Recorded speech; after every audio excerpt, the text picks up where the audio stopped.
episode of Death Drive Dialectics. I'm Nicholas Tolliver, here with Tyler Mraz, and today we are speaking with Silvia Federici. Professor Federici is a feminist activist, scholar, and public intellectual. She is a professor emerita at Hofstra University. Silvia Federici is one of the most significant Marxist feminist theorists and an author of one of my favorite history books, Caliban and The Witch. Caliban and The Witch uses Marxist and Foucauldian theories to analyze the history of capitalism and the witch hunts, and in the process further develops these theories through a feminist lens. We at Death Drive Dialectics strive to disseminate critical histories that have been marginalized, and that's why we are so excited to speak with you, Professor. Welcome. Oh, thank you very much. Yes. So we'll get right into it. First and foremost, we wanted to get right into the stakes of our conversation. And in to that end, we'd like for you to speak about how witch hunting persists in contemporary capitalism and how witch hunting is connected to institutions like the IMF, World Bank, and NATO. Who are the witches of the 21st century? Yeah, the witches of the 21st century mostly are women from former colonized countries. Actually, I should qualify because I think that the countries, much of the former colonial world is still colonized. We have witnessed a process of recolonization from the 80s on, through such incredible event like the artificially organized debt crisis, which has brought, too much of Africa, Latin America, parts of Asia, has brought the intervention of the International Monetary Fund, the World Bank, with a whole bunch of reforms and austerity programs that have really restored, all the former colonial territories, colonized territory, to a colonial state, except the colonization is now organized through financial means, though the military means are never too far away. As we see now, in much of the areas that I mentioned, we have a permanent warfare, coups and wars, and one incredible phenomenon of the last 3-4 decades, and is continuing into the present and extending. In fact, in recent months, it's been very much extended into Latin America. Is the return of witch hunting.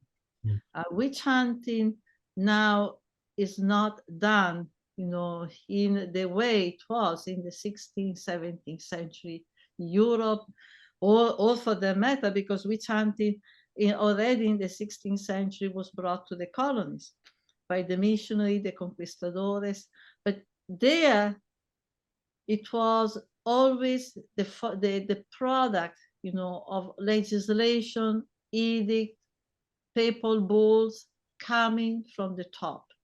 It was in this case, usually witch hunting has the appearance of a process instigated from below. Usually the accusation come, mostly against women, sometimes against men, but mostly against women. They come from community people.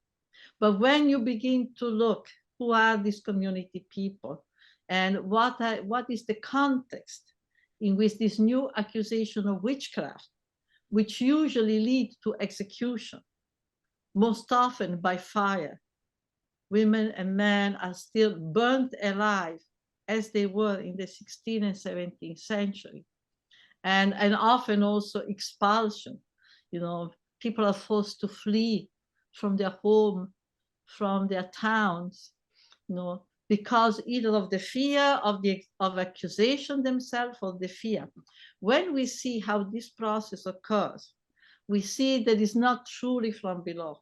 We see there's a whole kinds of complicity of local authority, local chiefs, and often they're agents who stay in the background.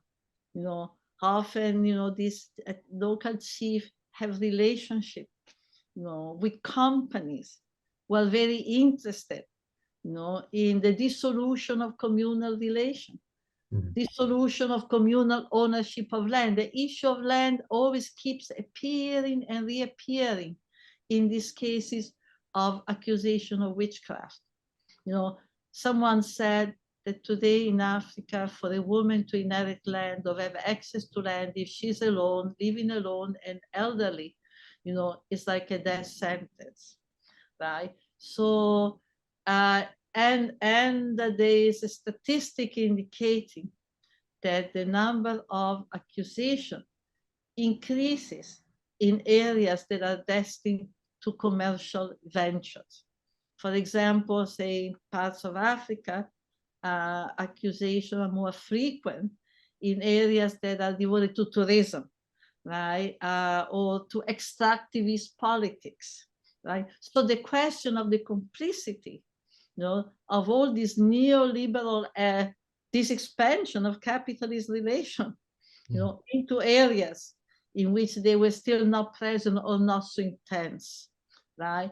And so, and the context is not only, you know, a context of, again, you know, invasion of extractivist politics, agribusiness, all of which, right, are leading to the dissolution of communal form of land ownership.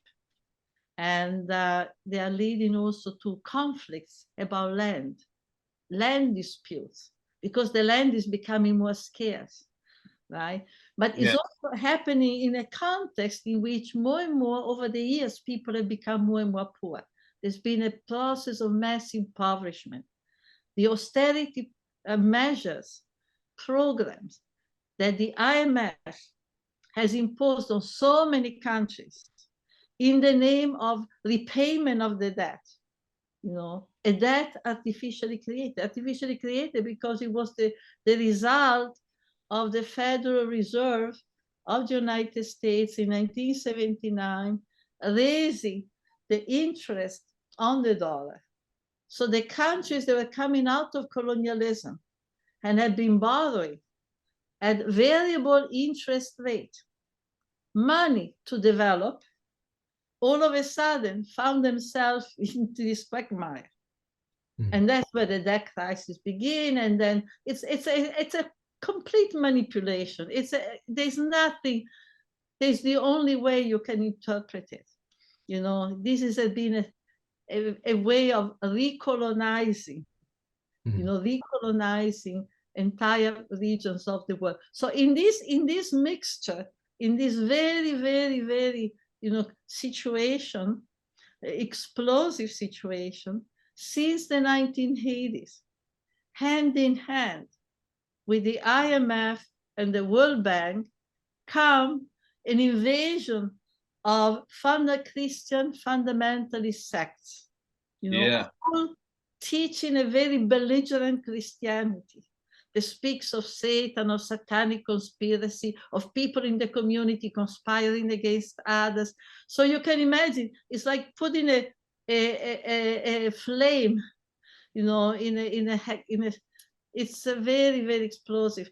So this is where the charges of witchcraft that have actually contributed to further divide communities at the very moment when they needed to be most united to fund this new warfare, this new attack on them.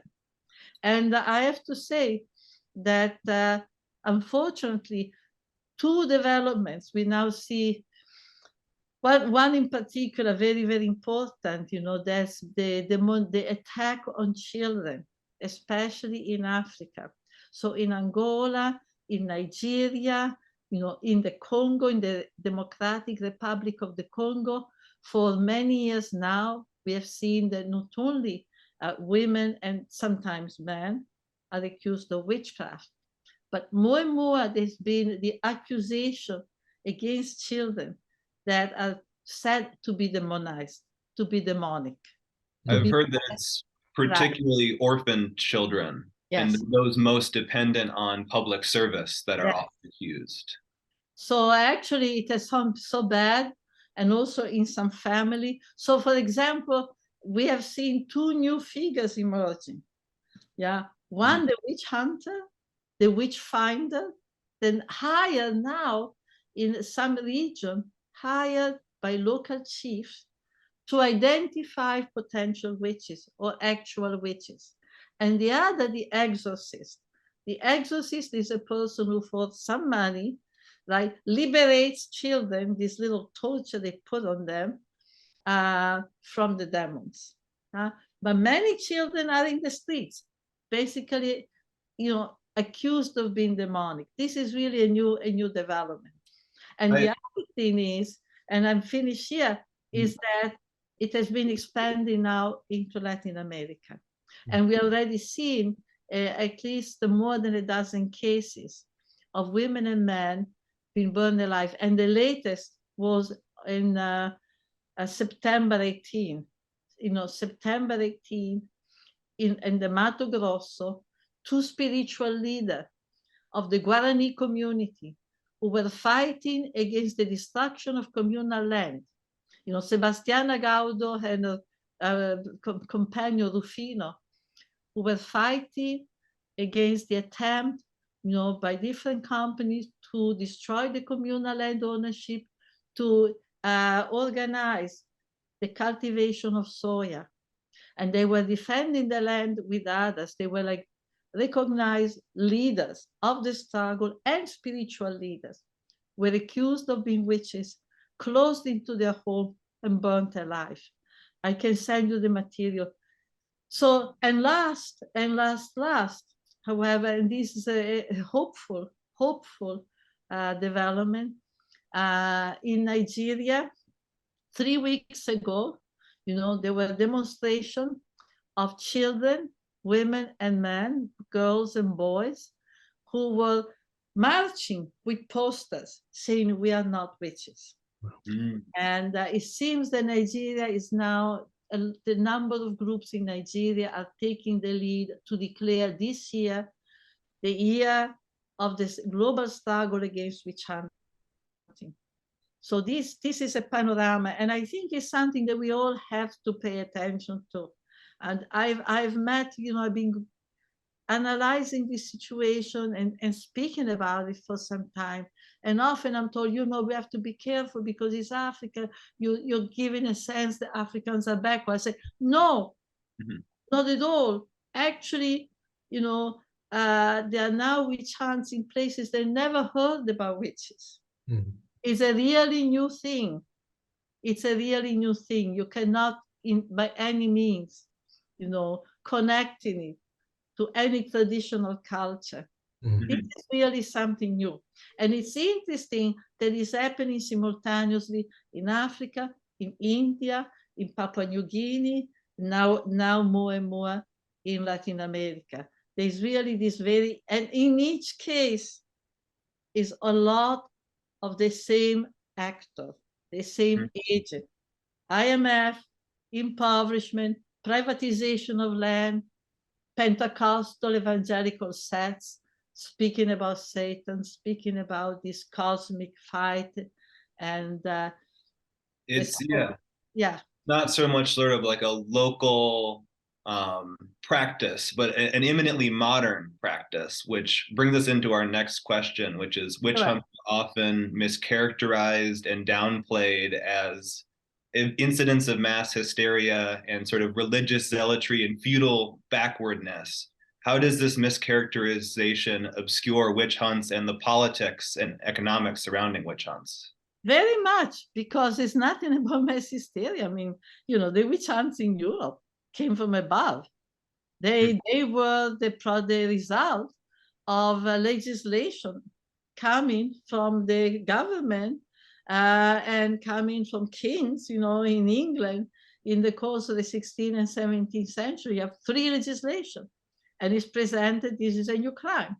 There's a new crime, here, the way we describe it, and you're going to make, to denounce. Now we tell you who is a witch, what they look like, and now you're going to basically denounce them. And people were allowed in England, in Scotland, to denounce so-called witches anonymously, often in putting names, in the churches, in boxes in the churches, and so on. So there's nothing about mass hysteria. The mass hysteria, if it happened, it's like with terrorism. I made a comparison with it. First is the government who bring this idea that they are the terrorists. And then, of course, after a long time, and etc., particularly people have an interest in using those charges against some of their neighbors, right? So then after that, it occurs. And you can see in the 16th, 17th century, you have dozens of demonologies. Demonologies were works that describe what is this new crime of witchcraft. They describe in detail who is a witch, why women are more prone than men to be seduced by the devil, how is the devil operating, etc., etc. Dozens of demonologies. This should already be a sign, a proof that this was not like a mass hysteria or something that was part of a popular culture. On the contrary, it was something that was systematically created with the intervention and complicity of intellectuals, men of the church, lawyers, all the agents of the new developing bourgeoisie. Yeah, we thought it was particularly interesting that the witch hunts were happening at the same time as the Enlightenment and the scientific revolution. And we were hoping that you could speak on that and how capitalism makes this modern rationalism compatible with this seemingly very irrational witch hunt. To what end are these two seemingly separate processes connected? Yeah, the peak of the witch hunting in Europe is the period that goes from, roughly speaking, 1550 to 1650. Mm-hmm. This is really the peak, and is actually a period that is coexistent with colonization, the conquest of America, the coming into Europe of this massive quantity of silver that really was the agent that stimulated the monetary economy. And also with that, massive process of enclosure, circling and privatization of common lands, expulsions of thousands of people, forcing them to become either vagabond, sometimes wage laborer, right? So this is really the incredible, what is called the price revolution, so that you have a dramatic escalation in the cost of basic food commodities like grains, right? Now you have a population that is losing the land, so it's forced to resort on the market. At the moment when the silver is coming, that is making land basically and foodstuff, a market object and out of reach for the majority. All of this, right? So that we have this is a period of revolts, women assaulting bakeries, it begins to diminish, towards the 18th century, but not end. So we have witch hunting also taking place, in the period of the Enlightenment. I just came back. I was during my travel recently, I traveled in Europe, and one of the first places where I was Switzerland. And I gave a talk in the museum of a small town called Glarus. It's a mountain area, 1 hour from Zurich. And the museum is dedicated to Annie Goldie, which is considered the last witch in quote, killed, in Switzerland. Mm. She was killed in 1782. 1782. This is yeah. And she was accused, of course, of having basically caused the death and hurt of children. She was a domestic worker, and of children of a family in which she was working.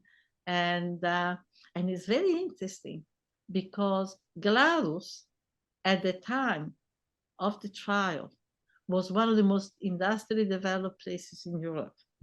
Right? It was the site of an incredible advanced textile industry, right? So in fact, the whole town has been shaped by this industry. So they were producing textiles, for all over Europe. And yet, here we have, right? So very soon, the men of the Enlightenment trying to distance themselves from the witch hunt and say, oh, this was popish, this was the feudal world, this was superstition, but actually that's not true. You cannot prove that. Because in fact, the real massive witch hunt were taking place at the time when the feudal world was over, was in total crisis, when in fact you really had an advancing capitalist economy. And it really is part and parcel of the social consequences of the capitalist economy. And when you look at what the witch hunt, it was not only killing certain people, certain social subjects, was also changing some of the major parameters, cultural parameters, the relation to nature, the relation to animal, the relation to social life, with the breakdown of anything collective, the demonization of anything collective. In fact, witchcraft was supposed to be, a collective crime. Only towards the last period of witch hunts, it begins to be treated as an individual crime. Clearly, the collectivity that at first had to be destroyed by the 18th century was destroyed. And so witchcraft is now an individual crime. But all the first period of the witch hunting is always a collective crime. You arrest one woman, and the first thing you do is to torture her, sometimes to death, until she has revealed the name of all her accomplices. And so there is a very definitive purpose of breaking down the collectivity of women, particularly the collectivity of women. But it's taking place at the time with every form of collective life, games, pilgrimages, everything having to do with the commons, came under attack. And the witchcraft was definitely, but certainly one of its main purposes was to discipline women, but to create a new figure, a new role, a new task, for women in the developing capitalist economy. I think one thing that I particularly like about your book is it highlights that the hunting of witches did not end because people deemed it wrong, but because the elites were absolutely successful in achieving their goals of destroying a lot of that collectivity. Yes. That was, in that way, it's very similar, in my understanding, to how lynching was in the United States in the post-slavery South. Absolutely, absolutely. It was, and yes, it was because the threat that was associated, with witchcraft, right, has subsided in the eyes. The kind of resistance, the kind of rebellion, the witch hunts in the in the 17th century and 16th come in the wake of tremendous peasant rebellion, even peasant wars. And there's no question that even the whole iconography of the witch hunt, the Sabbath, where people meet by the hundreds, moving around from distant places in the night, the night as the place of crime. Capitalism really tries to exorcise the night. It tries to force people to stay in their home and make those who go out in the night immediately suspicious, right? Because the night covers you. The night is supposed to, So the Sabbath is the place of rebellion. It's the place where the world for capitalism is turned upside down, right? So people have copulation, they plan crimes, etc. But as it has often been pointed out, actually the Sabbath is a perverted, distorted representation of what must have happened. People gathering at night in the woods to plot rebellion. There's also, I think, when you use that word Sabbath, a particular connection to Judaism. That's right. In fact, there's a lot in the iconography of the witch hunt that connects with the persecution of the Jews. You know, even the women flying to the Sabbath with the goat was always associated with Jews, right? The killing of children has been associated with, the accusation the Jews were killing children because of the circumcision. Yeah.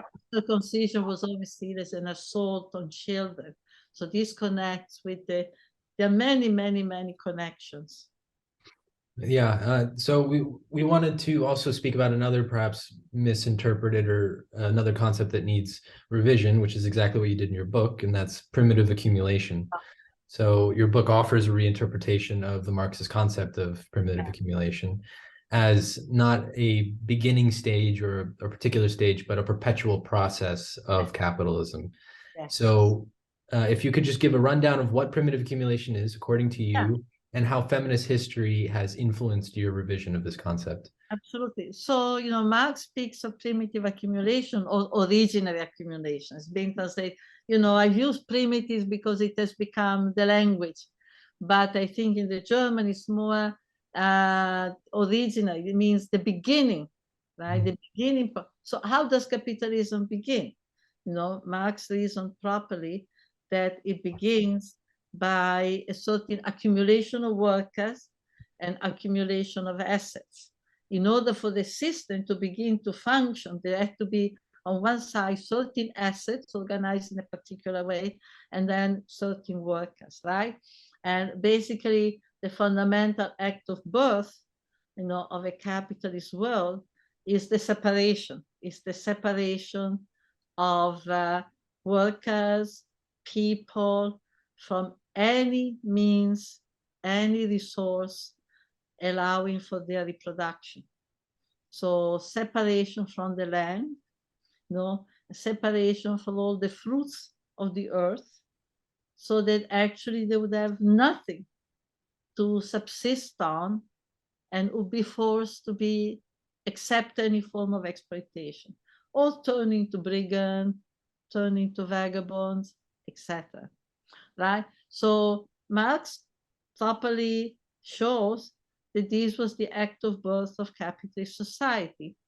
But he spoke of originally because he assumed, but there's a bit of a debate on that, right? So I will not, there are people like Massimo De Angelis, who would argue that actually Marx saw that this original accumulation would have to be repeated over and over again. So there's been a debate about that, right? But what I'm trying to show, in Caliban and The Witch and in subsequent work is that the initial act of separating workers from the land, and on one side, accumulating lands that now are ready to, in private hands, and accumulating workers, accumulating a whole population of people, in Europe first, in several countries, and then, of course, in the colonies, right, ready to be exploited because they have nothing left, on which to live. Right? That this is the act of birth of capitalism. Well, the argument that I'm making is that we have seen that that process has never ended. The whole history of colonization is really built on primitive accumulation, and we have seen now, starting in the 80s, through the debt crisis, the politics of that has been used as a weapon, as a tool, right? Of course, always backed up by the military. The military is never far away. It's never just financial. When we say decolonization by financial, we should never forget that, the military are in the background, right? But Every yeah, debt has a collector. yeah, exactly. Well put, yeah. So that process is continuously and continuously repeated. And the feminist comes in to show that actually when we speak of labor, of the accumulation of labor, labor is a living matter. Labor is really the substance of so much of capitalist wealth. There's nature, but then there's labor, right? We're not only speaking of a labor of men, but we're speaking also, and men who are engaged then in wage labor. But we are speaking of labor of a much wider population, of expropriated women who become maid, who become wife, who become, sex workers. Of course, people colonized who never made it into wage work. And of course, the whole world of slavery, of enslavement, right? So, as Robin Kelly really well put it, at least the 60s and the anti-colonial struggle made it impossible to continue with that tale. That the central object of primitive accumulation and capitalist accumulation historically is the wage industrial worker, and it has decentered, the notion of where the accumulation is taking place, showing, for example, the strategic role of the plantation and the colonies, right? And who are the subject? Who are the subject of that accumulation?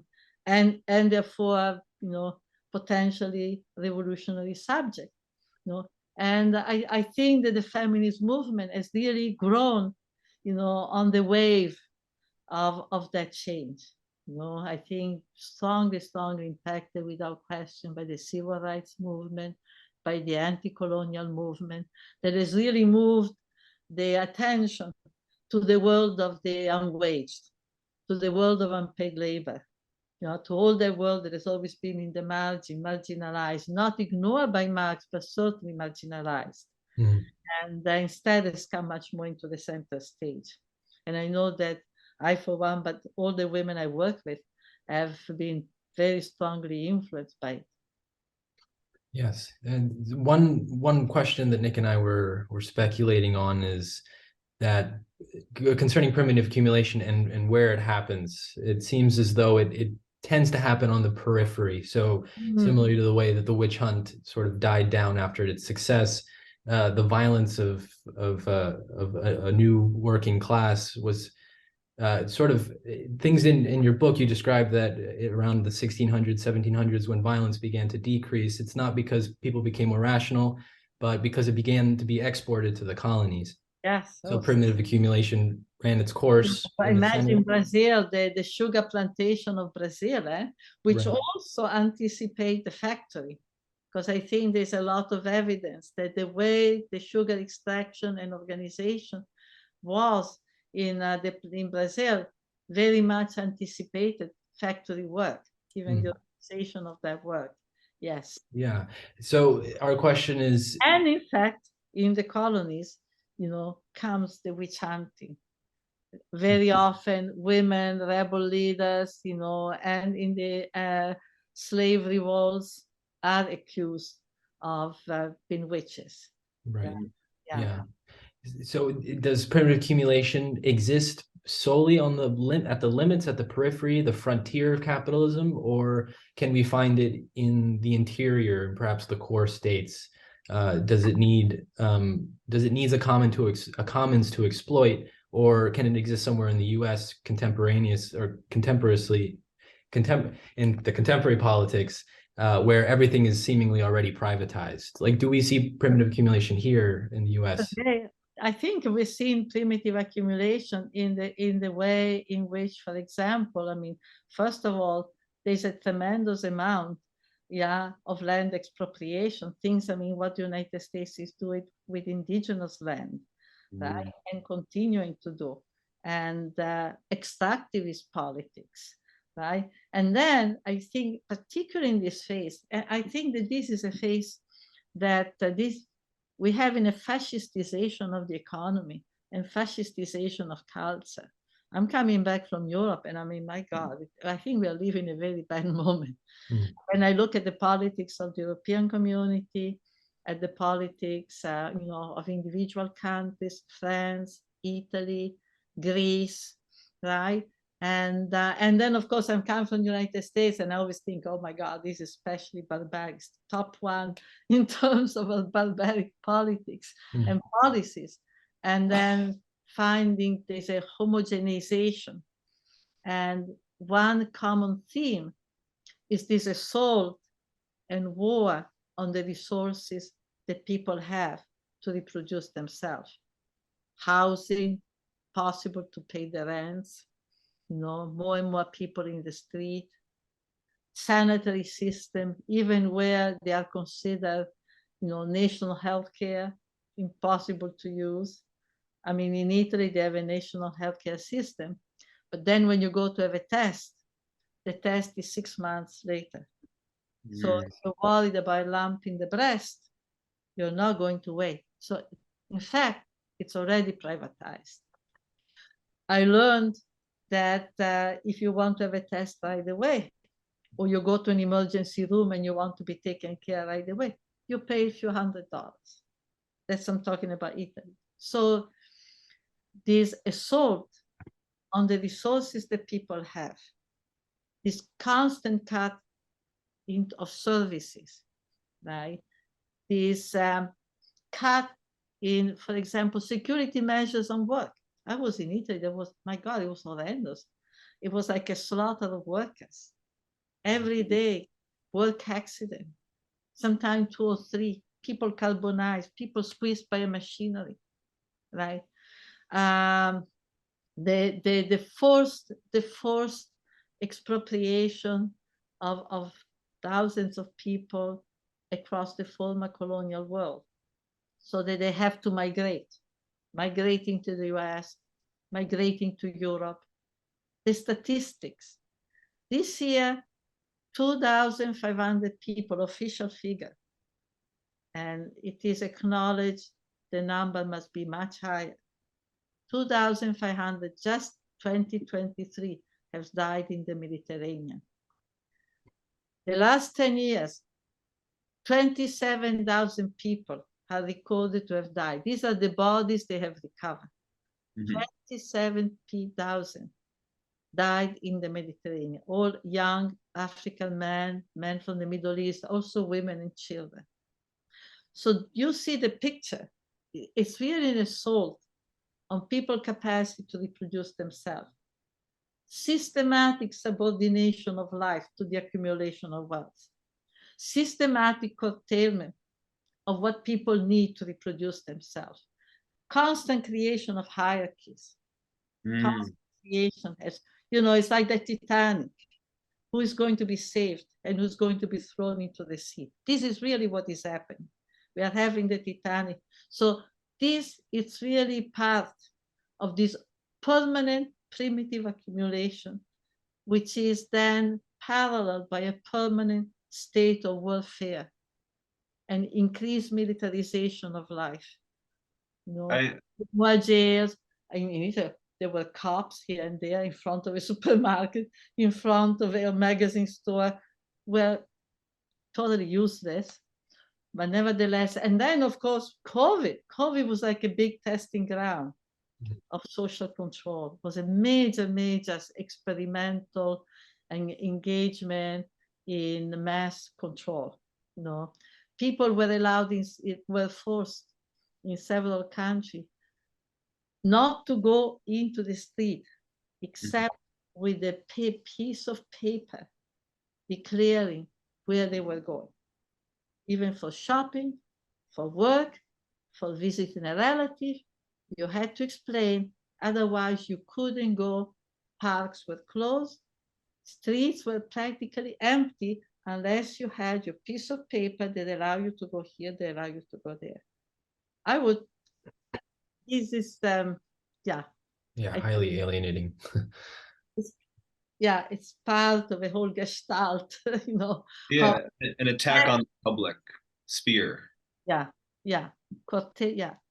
I have a question to, I want to hear you expand on this with, bringing it back to your book slightly. Yeah. how does the loss of public space and communal ties and community self-reproduction, how is that connected to the new limitations that were placed on women's bodies and identities? And can you explain the new sexual division of labor that arose after the enclosure and privatization, and how that impacted the relationship between the male and female proletariat? Yeah, fundamentally, there is the witch hunt has really a whole program, a disciplinary program, for women's life and women's work in the new capitalist society. And it has several components that are all interrelated. One, it placed into the hands of the state the body of women. The witch hunt comes with hand in hand, simultaneously. You have legislation basically, condemning any form of control over reproduction, over procreation, so that the charge the women are killing children through witchcraft, or they are making men impotent and unable to produce the semen, is actually hand in hand with legislation forbidding abortion, forbidding contraception, establishing the most severe penalty like decapitation for any contravention. Right? So the witch hunt gives the state, and of course man, also the witch hunt basically criminalizes any form of sexuality that is not productive and marital, that is not taking place in a marriage contract, in a marital situation, and that is not in a way productive of children. So, for example, the anal sex, etc., is demonic, and LGBTQ sex. Yeah, sex work also demonic. Often women accused of witchcraft were said to have had, illicit sexual relation in their youth, and they were accused of, witches were accused of an excessive lust, right? They copulate with the level. They engage in all kinds of copulation with animals, with the devil, with people of the same sex. So there's a whole discipline, sexuality, and there's a discipline in and breakup of women relation with women. So it's a war on the solidarity the women had with each other and their collective activity. The feudal world was a world of collective work. Most women did reproductive work collectively. Even today, when you go to in many, many villages of Europe, you find in the center of the village, the wooden tub or the cement tubs where women went to wash their clothes. They didn't wash it in their home. They washed it collectively in the outdoor. Women were spinning together. Women were doing or sewing, and all this and that created a particular kind of culture.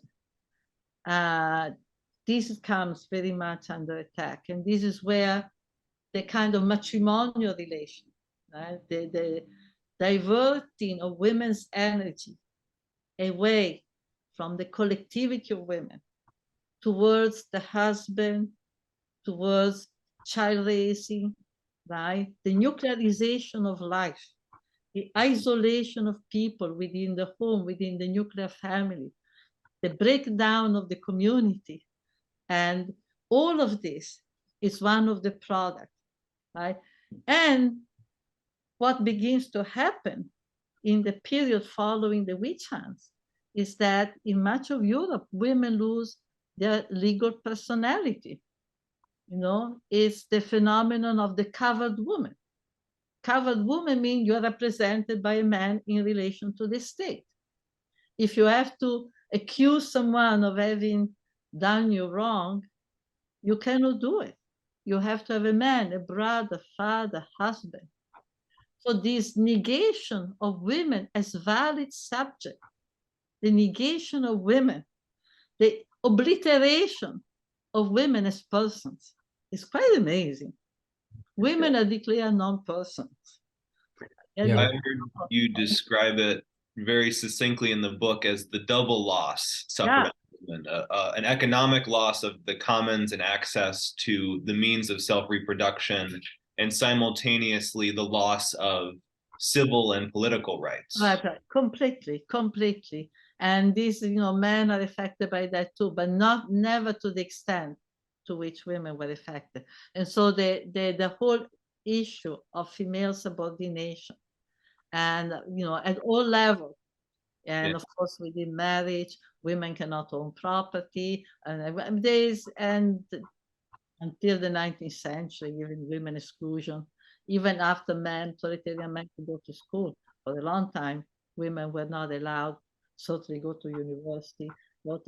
So there is really a degradation, a systematic degradation, devaluation of women as social subject and women's work, and the collectivity of women, women's friendship, women knowledges.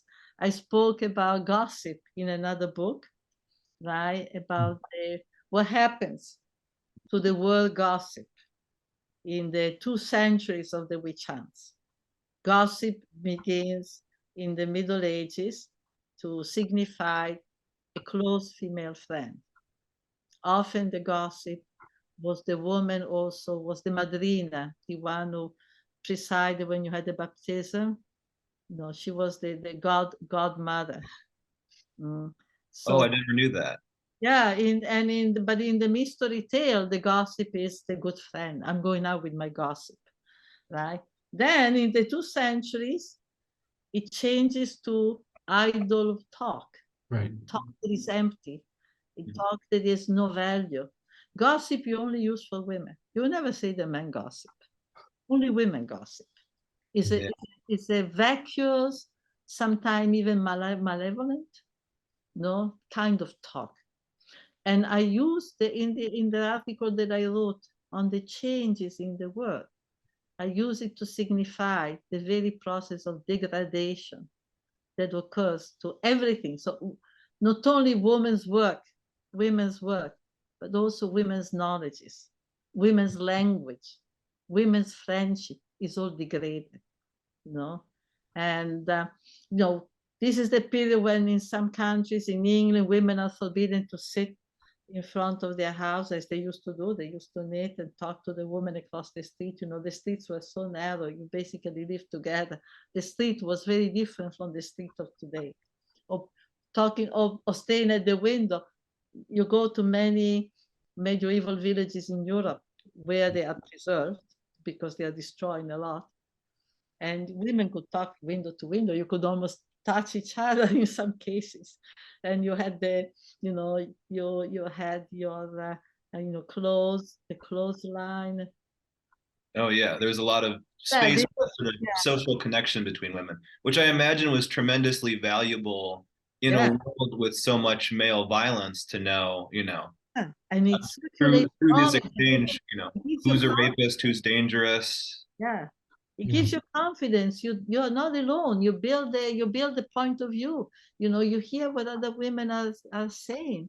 It creates a certain collectivity, and it's a force. We now know it's a force, right? We are trying to reconstitute the commons, and that separation, that isolation, it's already the first defeat.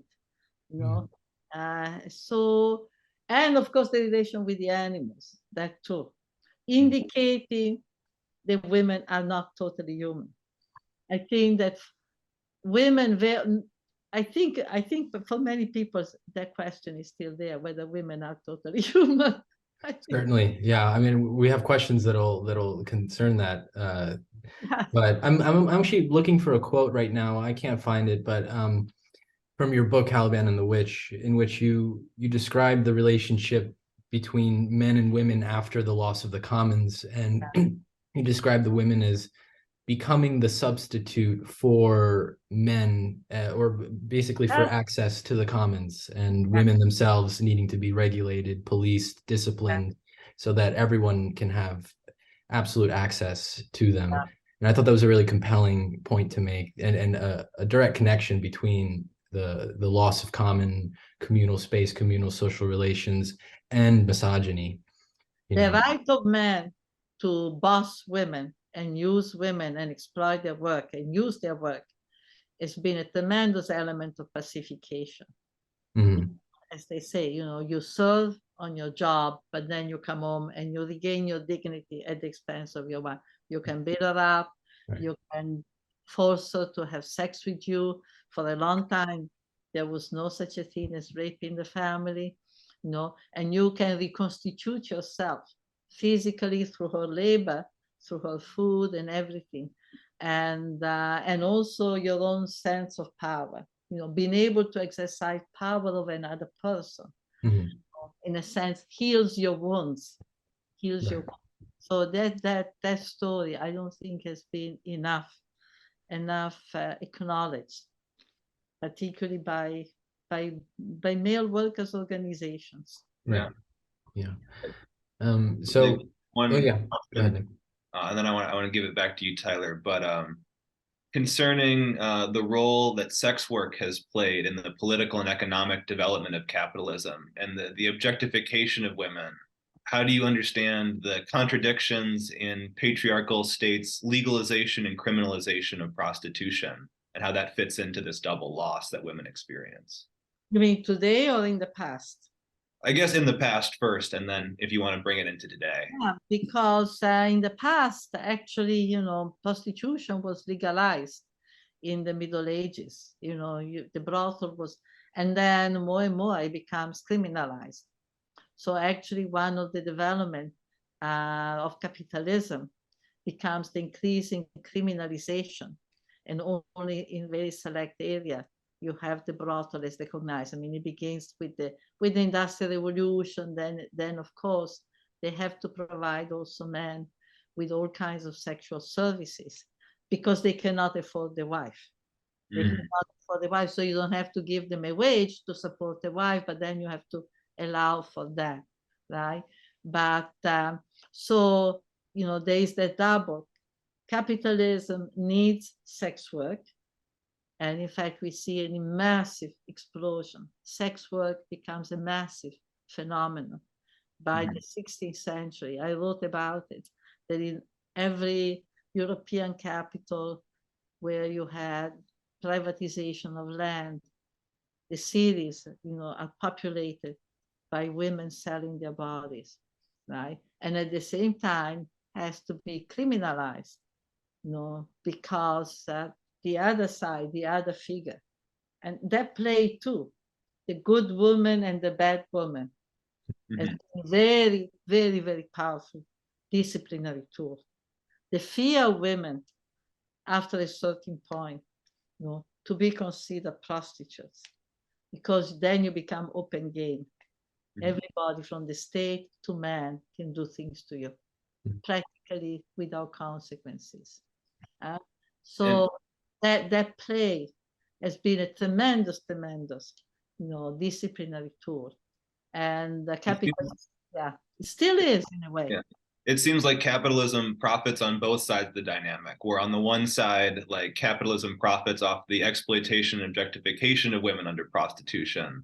Yes. And then when women develop their own independent wealth and autonomy, that prostitution, which was lucrative for the state, is then criminalized, and they get to profit on the criminalization.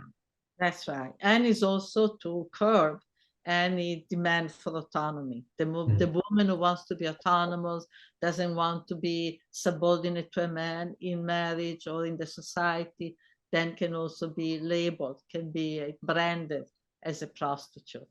And that will be immediately a very, very dangerous term. Yeah. I remember you had a quote from your book. There was like a common saying at the time of prostitute when young, witch when old. Yeah, exactly. So the prostitute, the healer, the beggar, These are all women, the woman living alone, the woman living under the tutelage of a man. These are all candidates to be charged for witchcraft. Yeah. Well, and to this topic of sexuality and the policing of sexuality, if we could just get back to maybe another basic definition of why controlling women's sexuality and reproductive labor is such an important pillar of the capitalist project. Oh my God. And capitalism recognizes very, very clearly that sexuality is a tremendous force. Sexuality is a tremendous force. I mean, people die for love, for sex, for people kill. Sexuality is a tremendous force that can be actually used, right? They can be used, for example, through marriage. You give men, the wage worker. The great thing about the wage worker is the wage supports a wife that cooks for you, washes your clothes, and then you can have sex when you want. You can use her body when you want, right? But sex, and so sex in that case becomes a prop, to reproducing a worker, to making sure that one more day he will show up. But then it can be a subversive power. It can be a very subversive. So the word I mentioned, the word fascination, fascinating, comes from the vocabulary of witch hunting.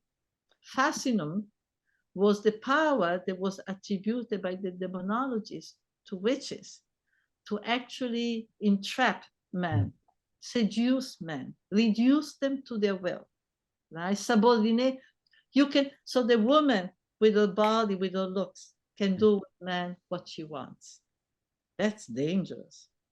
He can actually, and many women were accused of witchcraft for having relationships, sexual relations with men of an upper class, with men of a class above their own, which meant you had a power over them.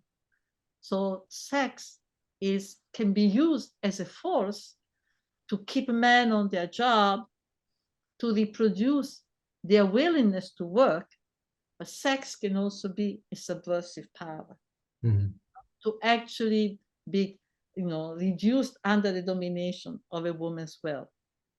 And that's why the state has to control sexuality. The state has to control female sexuality. Right. Men are given the right. This is part of the wage. It's like the wages of whiteness. There's also the wages, the sexual part of the wage for men that is never talked about. What it can do to women, what the way male worker can do to women, right? He can whistle in the street, he can pinch their ass, he can do anything. He can also sexually assault them. And for a long time, men got away with it. So that's why sex as a force that has an economic value, that has an economic capacity. Right. That can subvert the work discipline or promote the work discipline. Can you further expand on why, or the through line from a policing of female sexuality and perhaps something that's more modern, a policing of homosexuality, or this Well, it's part of it. It's the other part. Yeah, another question is, would you say that the policing of homosexuality has increased or remained the same from perhaps the transition from feudalism to capitalism to now?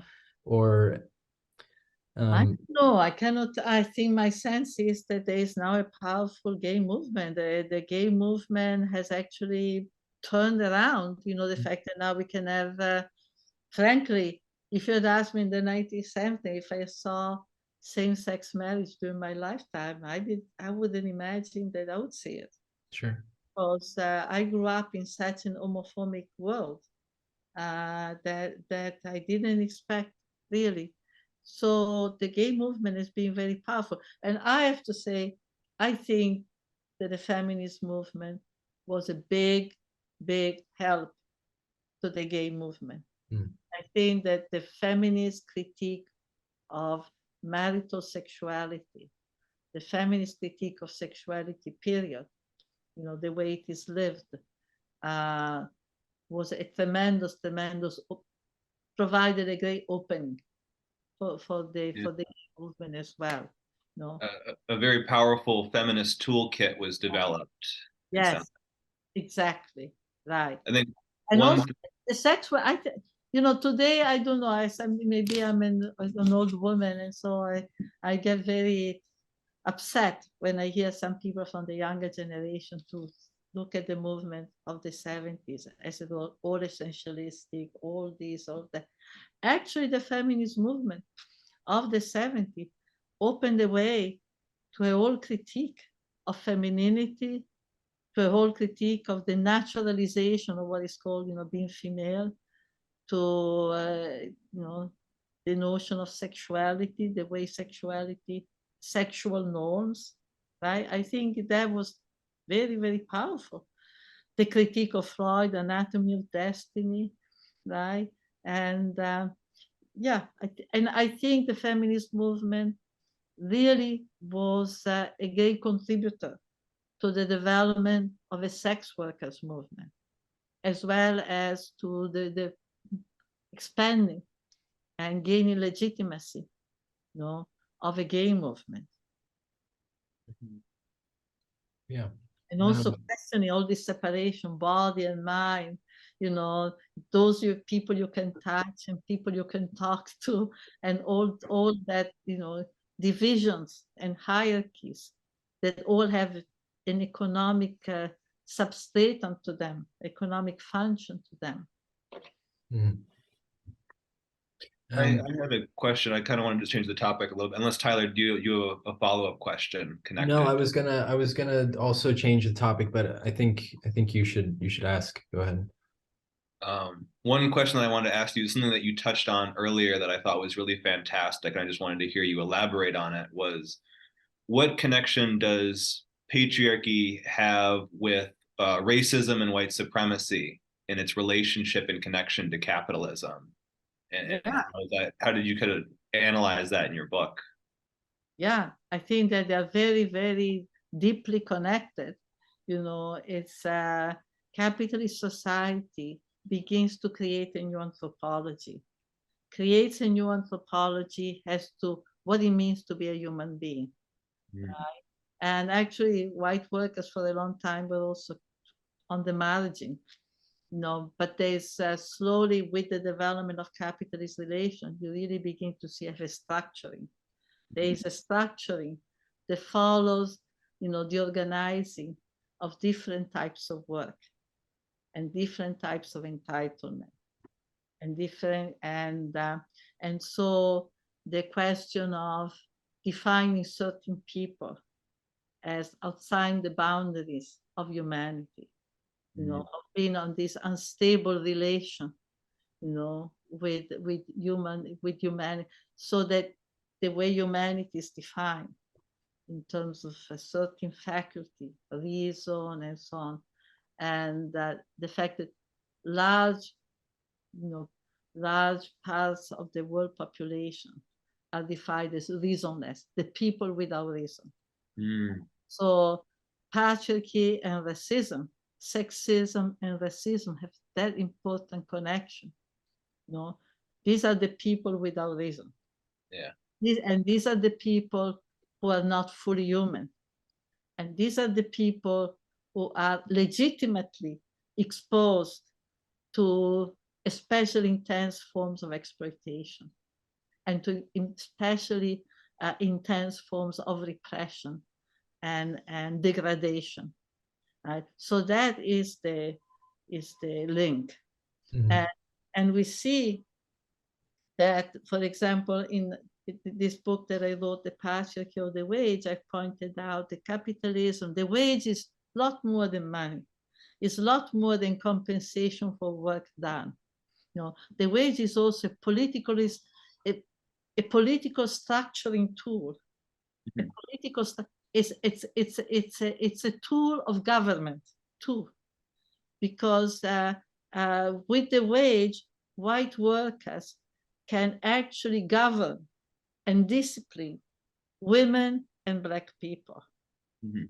So through the wage, capitalism delegates, to the white male worker and to the white man delegates the right to supervise, punish, control, possess the female body, and to discipline and exploit, the black body. So this, I think, is really, really, we have to rethink what is the wage. Yeah. It's a lot more than money that is given because you've done a certain amount of work. Yeah. It's a particular... And what it means to be wageless. Yeah. What it means to be wageless, it means also to be vulnerable. Yeah. To be vulnerable, yeah.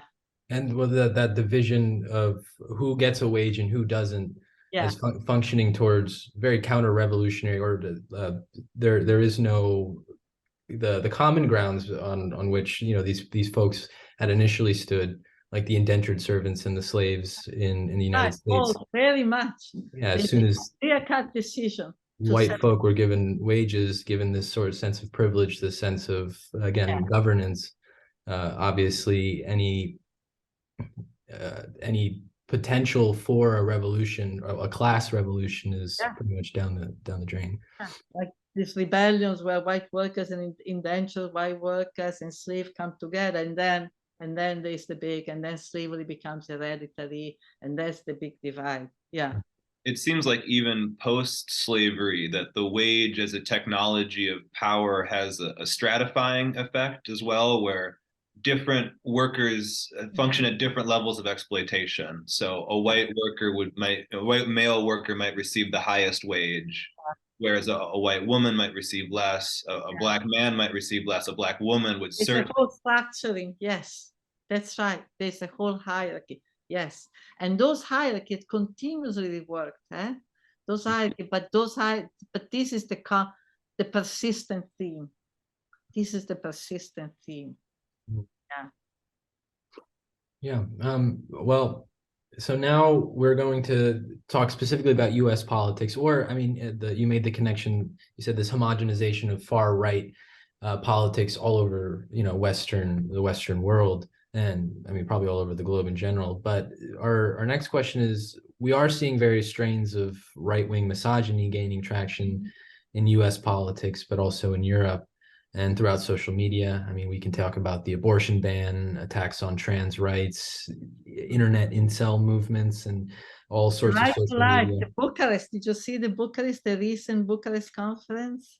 No. All the European went there, the Meloni from Italy, it was a whole big thing about the right to life. Yeah. Oh yeah. Well, that's exactly. I mean, and so how can we account for this rise of far right misogyny?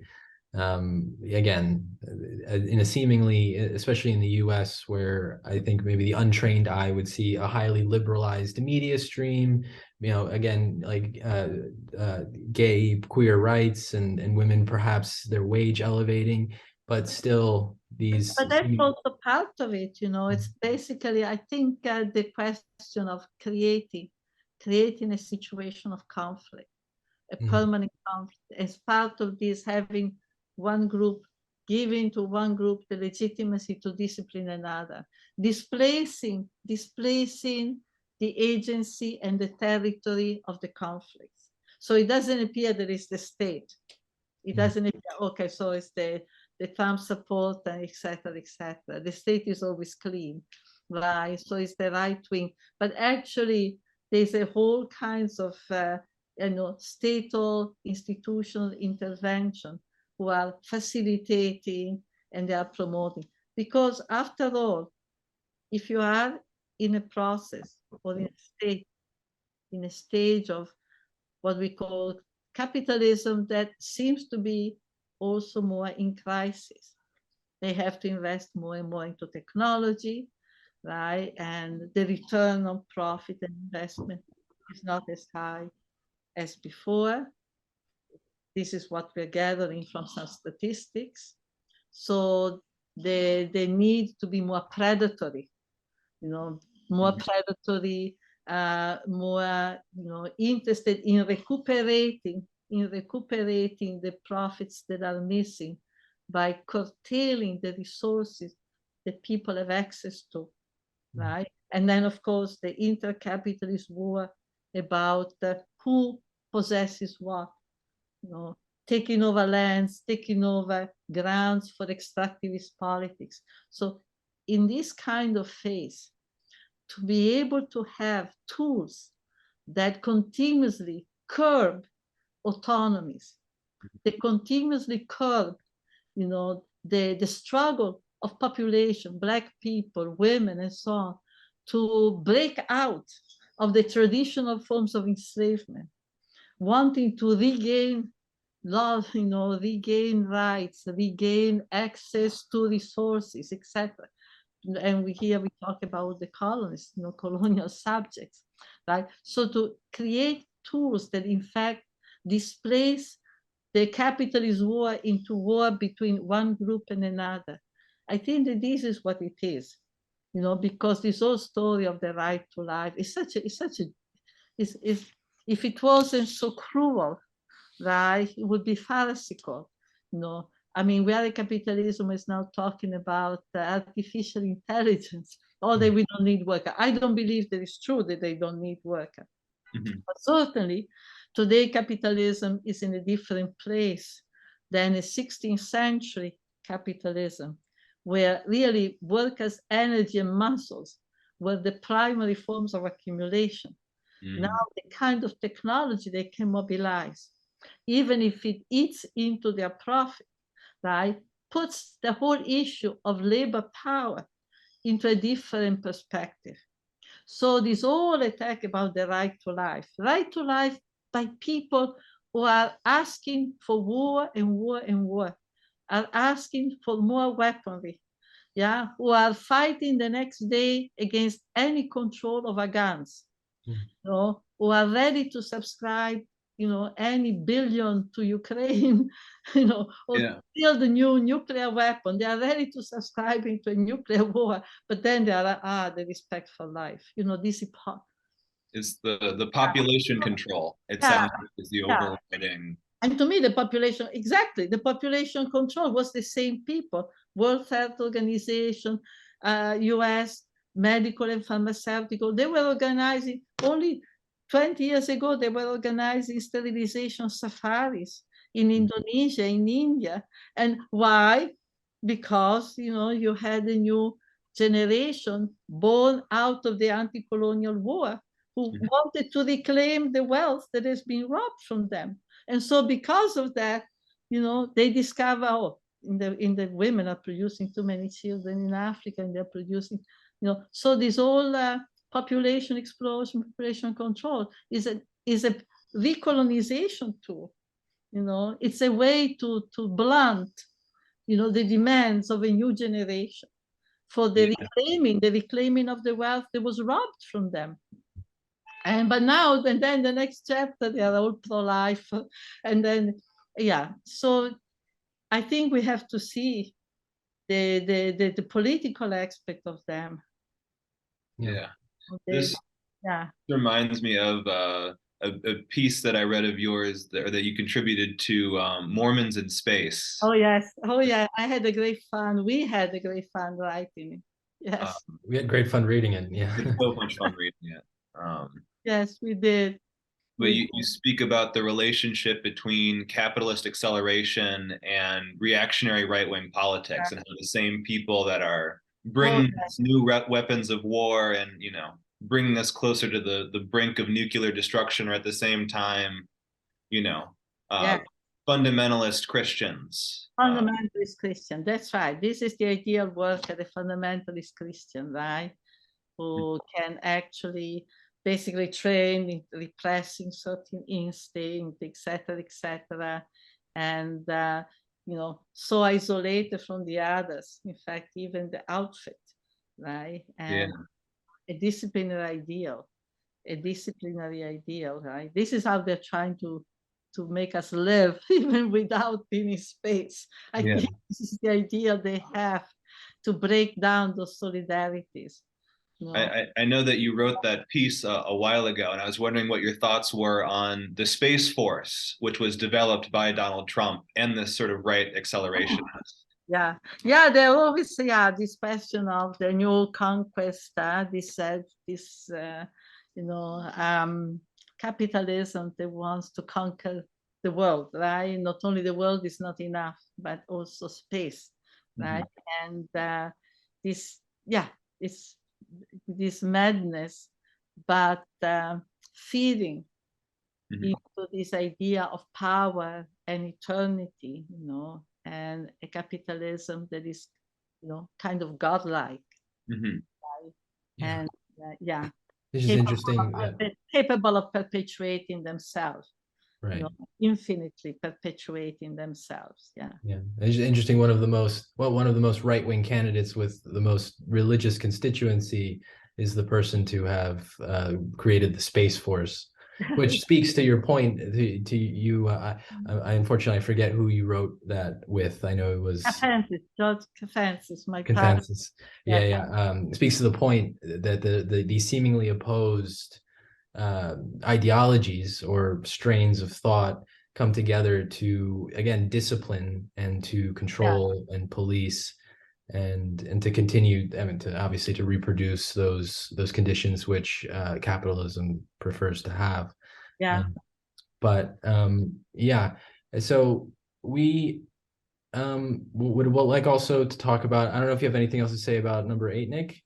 I have one more thing that one thing that I found particularly interesting about your Mormons in Space book was this idea that space will require any intensifications of the forms of bodily discipline already utilized on Earth in the plantation system or in the factory system to function in space. And so I was thinking about, I've been thinking about Mormons in Space in relation to COVID, right? Because the threat of death was an amazing weapon to isolate people from each other, right? So, and that is something that came back over and over and over, also when I was traveling in Italy and so on. And I heard so many complaints also from activists, how even within social movements, so many people jump on the institutional language, and often you couldn't have a meeting without a green pass. You couldn't have that, even social movement were so obviously politically unprepared that they accepted the kind of disciplining, and if you were not really completely into, you have to have the vaccine, you have to have this, then you were a fascist, then you were a champion, then you were I heard of doctors, I heard that from a doctor that I trust a lot, a doctor 70 years old. And he told me that many of his colleagues were disbarred from medicine because they were treating their patients at home, not with vaccine, but with pills that they thought they were useful. And they were actually kicked out of the profession. It was unbelievable. But in any case, the connection between Mormons in Space and COVID is that, with COVID, they were able to separate people, shut them down into the house, shut the maximum isolation. And with space, the threat, oh my God, if you're, what is it called? What is it called? The spacesuit, spacesuit breaks out, right? So it's the ideal place where people cannot really congregate, where people cannot really create bodily affection and bodily ties, where people cannot really delimit to what kind of solidarity, friendship, desire, connection with another human being, where relation with other human beings are most rarefied and all reduced to function.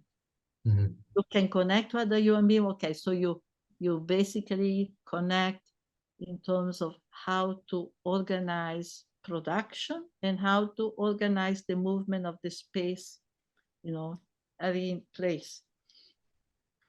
But you cannot really develop bodily, affectionate, solidarity ties with another person. So Right. it's a perfect place for a worker situation. Work, And seen as an isolation, yeah, separation. discipline, completely isolated from each other, completely concentrated exclusively on the task. Mm-hmm. And yeah, that's why space is such a frontier. They call it, they are lasting to produce in space. They are lasting to send us up there, all wrapped up, all wrapped up, unable to have love affairs, unable to have solidarity, all just little machines. Yes, the ideal working class, Yeah. whose bodies are subjected to micromanagement and who have no other choice but to. I think in Mormons in Space was an individual perfectly in tune with the machine, in either the state or the spaceship. Yeah, the body machine. Yeah. I think maybe the only thing it was missing is the consumer dimension, that our space world will have an intense virtual reality entertainment stimulation nexus that I know. They will find a way. They will find a way. Media. They put them all in space. They will put them all. Have you seen WALL-E, the movie? No. It's a Disney children's movie, but I think it very presciently captures your understanding of what an accelerationist space future would look like. We actually have a video on WALL-E. Feel free to check it out. Yeah. I want to give the last question to you. Yeah. Okay. So we've pretty much gone through all our really important questions. This is just one that Nick and I were particularly interested in. So, because Nick and I often talk about Christianity a lot, and your book highlights Christianity, or the contradictions of the Christian religion, as both a revolutionary and counter-revolutionary force, particularly between the transition between feudalism and capitalism. And we have all the heretical sects, the millenarianism, I don't know how to say that word, but you know what I'm talking about. Yeah. And so as a Marxist, why is Christianity both a supremely reactionary institution, but also a radical people's tradition at other times, if you see it that way? Well, yes and no. I mean, I don't, but I say what I really say. And this is true. You can speak about the Middle Age, or you can speak about liberation theology more recently, right? So people have used in very area where, deep religious, the population is, they use the language of religion because it's a language that is understood, that is safe, and carries a strong legitimacy. And they use their language, but they use it to say something different. They use to convey actually a social message, a subversive social message, right? So like, for example, in religion theology, in the base community, Comunidade de Bases in Brazil, people say, we are the body of Christ. We the community, are the body of Christ, right? In the Middle Ages, people say, why does the church have property? Christ didn't have any property. So they used actually the language of religion to challenge the authority of the church, to challenge the corruption and the mercenary character of the church, which has continued into the present, and basically saying, why should we pay for confession? I mean, in the Middle Ages, you had to pay for concession, for marriage, for absolution. You had to pay for absolution. Why pay for indulgences, right? That's what they were called. Is that the indulgences? Oh, like that, this was like a big market, So it's not that the Christianity is revolutionary. It's rather that it was used, the language was used, to promote a very different, a subversive message. Sure. Yeah. So a subversive element existed, and it was simply mediated through that Christian language, as opposed to, I understand. Yeah. You have anything to add to that, Nick? Yeah. Well, I had a related question.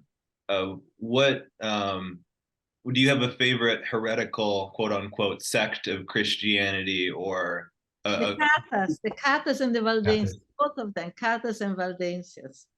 Yeah, both of them, the Valdenses perhaps more. I have to do some more work, but they gave empower to women. So we still have Valdensian churches now in Italy, where and many of the priests, the officers are women.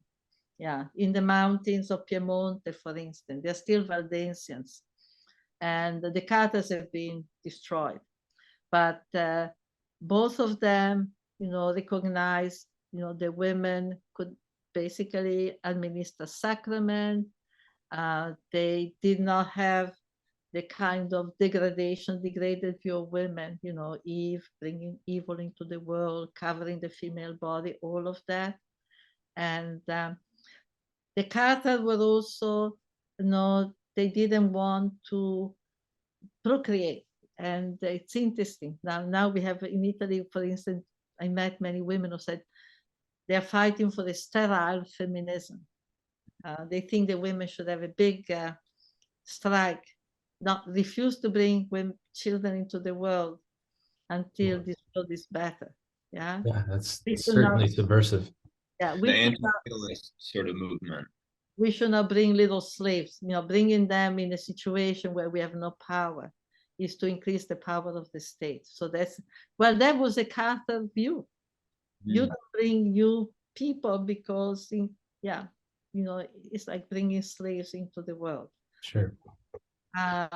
So I also the Cathar and Valdenses were very much in the lands I come from.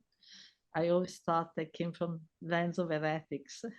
Yeah, that was one of my favorite parts of the book was when you went over the heretical sects, because they, in a way, were very inspiring. The capacity they had to organize. It's not just, again, it wasn't just these one-off small groups of heretical or even irrational folk, but they were highly organized. They had communities. And at one point it was very inspirational, but then very depressing because it always ended in massacre. From the Adolfino goes up to the mountain with thousands of people. Yeah. It's in one way it gives me hope, but in another way it is quite upsetting.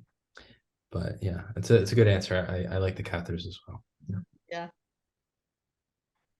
Well, thank you so much for this interview.